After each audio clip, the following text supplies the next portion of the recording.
Hello friends, शुरू करते हैं आज की हमारी कहानी एक परंपरा ऐसी भी भाग 15। अभी तक हमने पढ़ा कि विजय और तन्वी उसके गांव से विदा होकर ठाकुर भानु प्रताप के गांव पहुंच जाते हैं। अब आगे। जैसे ही विजय और तन्वी ने ठाकुर भानु प्रताप के घर का दरवाजा खटखटाया, तब दरवाजा एक औरत ने खोला। उस औरत को देखकर तन्वी को समझते देर ना लगी कि वो औरत कोई और नहीं सीमा काकी थी, जिसके बारे में राखी ने उन्हें बताया था। सीमा काकी की उम्र यही 40 साल के आसपास थी। उसका रंग सांवला था, नैन नक्श तीखे थे। इस उम्र में भी वो सुंदर लगती थी। सीमा काकी हैरानी से विजय और तन्वी को देखने लगी, तो विजय और तन्वी ने हाथ जोड़कर उन्हें प्रणाम किया और कहा कि उन्हें ठाकुर भानु प्रताप से मिलना है। ये सुनकर सीमा काकी बोली, लेकिन वे तो इस समय यहाँ पर नहीं हैं, बाहर गए हुए हैं, कुछ देर में लौट आएंगे।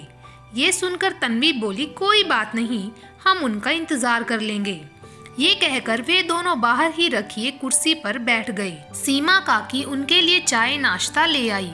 लगभग आधे घंटे के बाद ठाकुर भानु प्रताप अपनी गाड़ी से आए। जैसे ही वे अपनी गाड़ी में से उतरकर अपने घर की तरफ बढ़े, तब विजय और तन्वी को देखकर हैरानी से उनकी तरफ देखने लगे। तब विजय और तन्वी ने आगे बढ़कर हाथ जोड़कर उन्हें प्रणाम किया और विजय और कीर्ति नाम से अपना परिचय दिया। ठाकुर भानु प्रताप की नजर जैसे ही तन्वी पर पड़ी, वे उन्हें एकटक देखते ही रह गई। पल भर में ही उसकी आंखों में वासना उभर आई थी। आखिर तन्वी थी ही इतनी खूबसूरत। ये देखकर विजय को ठाकुर भानु प्रताप पर बहुत गुस्सा आया, लेकिन फिर भी उसने अपने आप पर काबू रखा और बोला, ठाकुर साहब।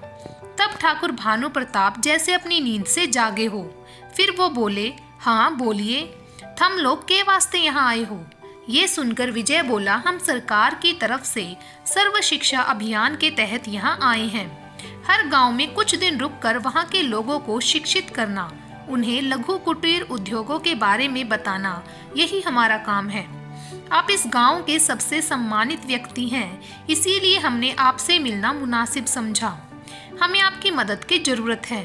ये सुनकर ठाकुर भानु प्रताप, जो एकटक तन्वी को ही देखे जा रहे थे, वो अपने ही ख्यालों में खोए हुए बोले, अरे हम तो हमेशा थारे लिए तैयार हैं, बस एक बार इशारा तो कीजिए।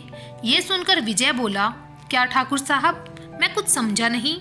तब ठाकुर भानु प्रताप सिंह अपनी बात संभालते हुए बोले, अरे म्हारे कहने का मतलब है कि तुम हमारे गांव में मेहमान हो, और मेहमान के लिए तो हम हमेशा तैयार रहते हैं। थे बताओ कैसे मदद करें। ये सुनकर तन्वी बोली, ठाकुर साहब, इस गांव में रुकने के लिए हमें किसी आश्रय की जरूरत पड़ेगी, इसीलिए हम आपके यहाँ किसी आश्रय की तलाश में आए हैं।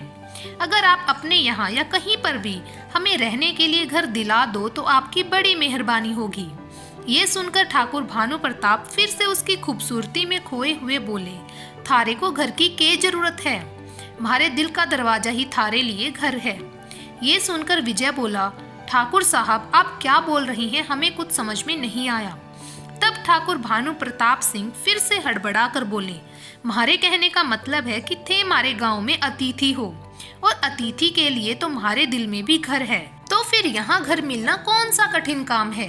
थे कहीं जाने की जरूरत ना है, थे दोनों हमारे ही घर के पिछवाड़े में बने कमरे में रह सकते हो। ये सुनकर तन्वी बोली, आपका बहुत बहुत धन्यवाद ठाकुर साहब, आपका ये एहसान हम जिंदगी भर नहीं भूलेंगे। तब ठाकुर भानु प्रताप बोले, थारे को धन्यवाद कहने की क्या जरूरत है मारे। वे आगे कुछ बोलते इससे पहले ही विजय बोला, अच्छा तो ठाकुर साहब आप हमें हमारा कमरा दिखा दीजिए, वैसे भी हमें काफी सारा काम करना है। क्योंकि विजय को ठाकुर भानु प्रताप पर बहुत गुस्सा आ रहा था। तब ठाकुर भानु प्रताप ने कहा, काय को नहीं। ये कहकर वो विजय और तन्वी को लेकर पिछवाड़े में बने कमरे की तरफ ले गई और 2 कमरों की तरफ इशारा करते हुए बोले, थे इन कमरों में रह सको हो। ये सुनकर विजय बोला, ठाकुर साहब हमें एक कमरे की ही जरूरत है। ये सुनकर ठाकुर भानु प्रताप हैरान होते हुए बोले, एक कमरे की? तब विजय बोला, हाँ ठाकुर साहब। ये कहकर विजय मुस्कुराते हुए बोला, मैं और कीर्ति दोनों पति पत्नी हैं, इसीलिए हम एक कमरे में ही गुजारा कर लेंगे। ये सुनकर तो जैसे ठाकुर भानु प्रताप को कोई करंट सा लगा हो। फिर वो बोले, जैसी थारी मर्जी। और उसने अपने एक नौकर को आवाज देकर उन्हें कीर्ति और विजय का सामान उसमें रखने के लिए बोल दिया और चले गए। उसके जाने के बाद विजय गुस्से में बोला, तन्वी, मुझे गुस्सा तो इतना आता है कि इस कमीने हवसी को अभी मार मार के अधमरा कर दूं। देखा नहीं कैसे घूर घूर के कैसे तुम्हें देख रहा था। देखो तन्वी, मैं कुछ भी बर्दाश्त कर सकता हूँ, लेकिन कोई तुम पर गलत नजर डाले ये कभी नहीं बर्दाश्त कर सकता।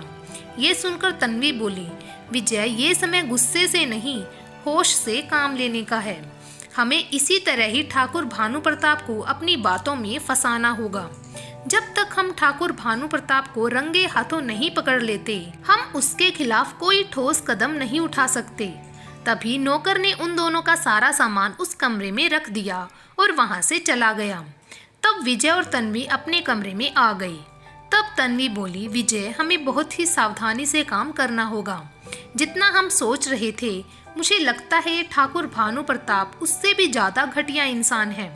हमें इसकी पल पल की खबर रखनी होगी, तभी हम इसे इसके किए की सजा दिला पाएंगे। ये सुनकर विजय बोला, हाँ तन्वी, तुम बिल्कुल सही कह रही हो। मैं हमेशा तुम्हारे साथ हूँ। उस घटिया इंसान को तो उसके कर्मों की सजा मिलकर ही रहेगी। ये कहकर विजय का चेहरा गुस्से से तमतमाने लगा। जब से ठाकुर भानु प्रताप ने तन्वी को देखा था, उसे चारों तरफ तन्वी ही दिखाई दे रही थी। उसका चेहरा ही उसकी आंखों के आगे छाया हुआ था। रात के खाने के लिए उसने एक नौकर को भेजकर विजय और तन्वी को खाना खाने के लिए बुलाया, लेकिन विजय और तन्वी ने खाना खाने से मना कर दिया। तब ठाकुर भानु प्रताप खुद वहां पर गए और तन्वी को घूरते हुए बड़े प्यार से बोले, क्या बात हुई, थे लोग जिमने न आए? ये सुनकर विजय बोला, ठाकुर साहब, आपको कष्ट उठाने की कोई जरूरत नहीं है, हम हमारा इंतजाम खुद कर लेंगे। ये सुनकर ठाकुर भानु प्रताप बोले, ये कैसी बात कर रहे हो थे? हमारे यहाँ मेहमान हो और हमारे यहाँ अतिथि भगवान होवे है। जब तक तुम लोग यहाँ हो थे हमारे यहाँ ही भोजन करोगे।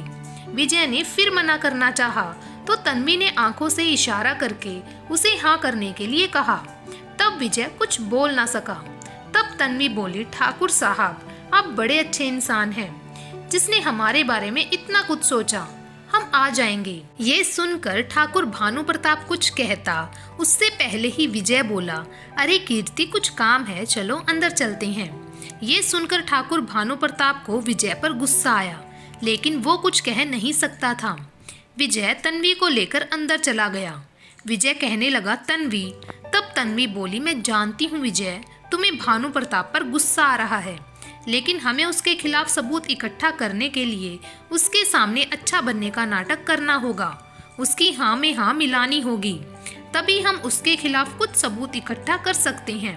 तब विजय बोला, मैं जानता हूँ तन्वी, लेकिन कोई बार बार तुम्हें यूं घूर घूर के देखे, ये मुझसे बर्दाश्त नहीं होता।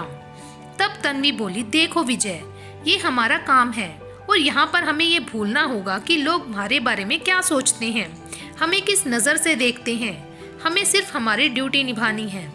ये सुनकर विजय बोला, हाँ तन्वी, तुम ठीक कह रही हो। फिर तन्वी और विजय खाना खाने चले गए। खाना खाते समय भी ठाकुर भानु प्रताप लगातार तन्वी को ही घूरे जा रहा था। तन्वी इस तरह अपने आप को घूरते देखकर सकपका रही थी। उससे खाना नहीं खाया जा रहा था। तब विजय ने ठाकुर भानु प्रताप को इधर उधर की बातों में लगाना ठीक समझा और वो उसे बातों में उलझाए रहा। खाना खाने के बाद तन्वी बोली, खाना बहुत अच्छा था ठाकुर साहब, इसके लिए आपका बहुत बहुत शुक्रिया।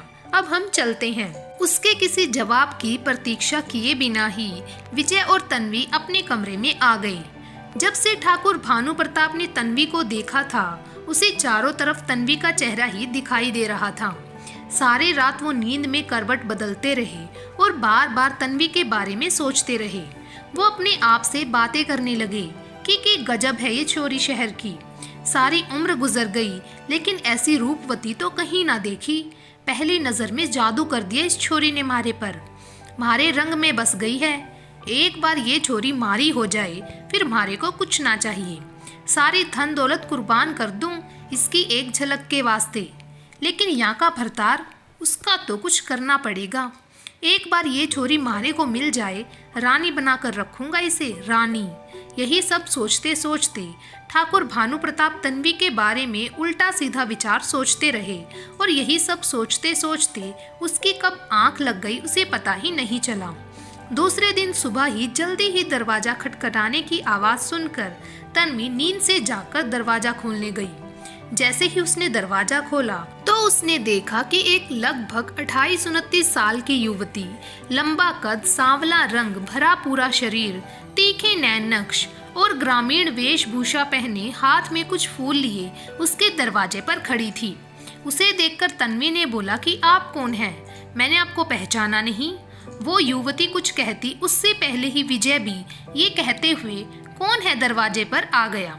वो युवती विजय को देखकर उसकी तरफ मुड़ी और विजय को देखकर कहीं खो गई और एकटक उसे निहारने लग गई। तब तन्वी बोली, क्या हुआ? तब वो युवती हड़बड़ा कर बोली, हमारा नाम मीना है, यहाँ गांव के मालिक की बेटी हूँ और गांव के लोगों को फूल बेचने का काम करूँ हूँ। यहाँ गांव से कुछ ही दूरी पर जो कुल देवी है ना, वहाँ हमारी दुकान है। मीना लगातार बोले जा रही थी और साथ में ही वो विजय को देखकर मुस्कुरा रही थी। तन्वी को ये देखकर जलन सी महसूस हो रही थी। तब वो बोली, देखो मीना, हमें फूल नहीं चाहिए और हाँ, आज के बाद तुम्हें आने की कोई जरूरत नहीं है क्योंकि हमें कोई फूल नहीं खरीदना। ये सुनकर मीना उदास हो गई और बोली, ऐसा ना कहो, हमारी रोजी रोटी यहाँ से ही चली है, एक फूल खरीद लो। वो विनती करते हुए बोली। तब तन्वी बोली, लेकिन हम इन फूलों का क्या करेंगे? विजय तन्वी के दिल का हाल समझ चुका था कि तन्वी ऐसा क्यों कह रही है, जबकि तन्वी तो हमेशा हर गरीब की मदद करने के लिए आगे रहती है, हर गरीब से कुछ ना कुछ खरीदती है, चाहे वो उसके काम की हो या नहीं। तब विजय तन्वी को जलाने के लिए मुस्कुराते हुए बोला, अरे मीना लाओ, मुझे सभी प्रकार के फूलों में से एक एक फूल दे दो। ये सुनकर मीना के चेहरे पर मुस्कान आ गई और बोली, एक बात बोलूं बाबूजी, थारे से म्हारे को कोई पैसा ना चाहिए, बस हमारी तरफ से थारे को रोज फ्री में फूल दे दिया करूंगी। ये सुनकर तन्वी बोली, ऐसे कैसे पैसे नहीं चाहिए? और अभी तो तुम कह रही थी कि फूलों को बेचकर ही तुम्हारी रोजी रोटी चलती है, तो हम फ्री में फूल क्यों लें? तब विजय बोला, हाँ मीना, ये लो पैसे, और हाँ, तुम रोज हमें फूल दे जाया करो, तुम्हारे फूल तुम्हारी तरह ही बहुत खूबसूरत हैं। विजय ने मीना से कहा तो मीना ने शर्माते हुए अपनी नजर नीची कर ली। ये सुनकर तन्वी को बहुत गुस्सा आ रहा था। तब वो बोली, विजय, अगर तुमने फूल खरीद लिए हों और तुम्हारी तारीफ के शब्द खत्म हो गए हों तो अब अंदर चलते हैं। ये सुनकर विजय बोला, तुम चलो, मैं अभी मीना से कुछ बातें करके आता हूँ गाँव के बारे में। ये सुनकर तन्वी गुस्से में बोली, क्या बातें करनी है गांव के बारे में? फिर तन्वी मीना की तरफ देखते हुए बोली, तुम अभी तक यहीं खड़ी हो, जाओ यहाँ से, अब तो तुम्हारे फूल खरीद लिए हैं, अब तो जाओ यहाँ से। ये सुनकर मीना गुस्से में तन्वी की तरफ देखकर फिर विजय की तरफ देखते हुए बोली, जाऊं मैं शहरी बाबू? तब तन्वी गुस्से में बोली, तो क्या यहीं रुकने का इरादा है? विजय तन्वी को गुस्से में मीना से बातें करते देखकर मन ही मन मुस्कुरा रहा था। ये सुनकर मीना गुस्सा करते हुए थोड़ी आगे बढ़ी, फिर पीछे मुड़कर बोली, शहरी बाबू, मैं जाऊं यहाँ से? ये सुनकर तन्वी बोली, रुक, तू ऐसे नहीं जाएगी, तुझे मैं बताती हूँ। ये कहकर वो मीना की तरफ गई तो मीना अपने फूल हाथ में लिए दौड़कर वहाँ से चली गई। तब विजय बोला, अरे अरे रुको, ये तुम क्या कर रही हो? चलो अंदर चलते हैं। ये कहकर विजय तन्वी को हाथ पकड़कर अंदर ले गया और अंदर ले जाकर बोला, ये तुम क्या कर रही थी तन्वी? ऐसे तुम मीना से बच्चों की तरह क्यों लड़ रही थी? तब तन्वी बोली, क्या जरूरत थी उससे फूल खरीदने की? तब विजय बोला, मुझे पता है तन्वी, तुम्हें फूल बहुत पसंद है, वैसे भी वो बेचारी गरीब है, अगर ऐसे में उसे कुछ मदद मिल जाती तो इसमें क्या बुराई है? ये सुनकर तन्वी बोली, पहले पसंद थे लेकिन अब नहीं है, और वैसे भी ऐसे ही फालतू पड़े रहेंगे, किसी काम के तो है नहीं। तब विजय बोला, अरे ऐसे कैसे काम के नहीं है? अरे गमलों में ताजा फूल लगाएंगे तो पूरा कमरा खुशबू से महक उठेगा। तब तन्वी गुस्से में उठते हुए बोली, तुम्हें जो लगता है वो करो, तुमसे तो कुछ कहना ही बेकार है। ये कहकर वो नहाने के लिए बाथरूम में चली गई। तब विजय को तन्वी को इस तरह गुस्से में जाता देखकर हंसी आ गई और वो मन ही मन बोला, मैं जानता हूँ तन्वी, जितना प्यार मैं तुमसे करता हूँ उतना ही तुम भी मुझसे करती हो। तुम नहीं चाहती कि मैं तुम्हारे सिवा किसी और की तरफ देखूं, किसी और से बात भी करूं। और तन्वी, मैं तुमसे वादा करता हूं कि मैं सिर्फ तुम्हारा हूं, हमेशा के लिए। इस जन्म में तो क्या, किसी भी जन्म में मैं तुम्हारे सिवा किसी और की तरफ नजर उठाकर भी नहीं देखूंगा। ये कहते हुए विजय मुस्कुराने लगा। आज की कहानी को यहीं पर समाप्त करते हैं। बाकी की कहानी आपको मिलेगी भाग नंबर 16 में, जहां हम देखेंगे तन्वी और विजय की मीठी नोक-झोंक और साथ में ही तन्वी का अपने मिशन के प्रति लगाव। तब तक के लिए बने रहे मेरे चैनल ढेर सारी कहानियां के साथ। Thank you.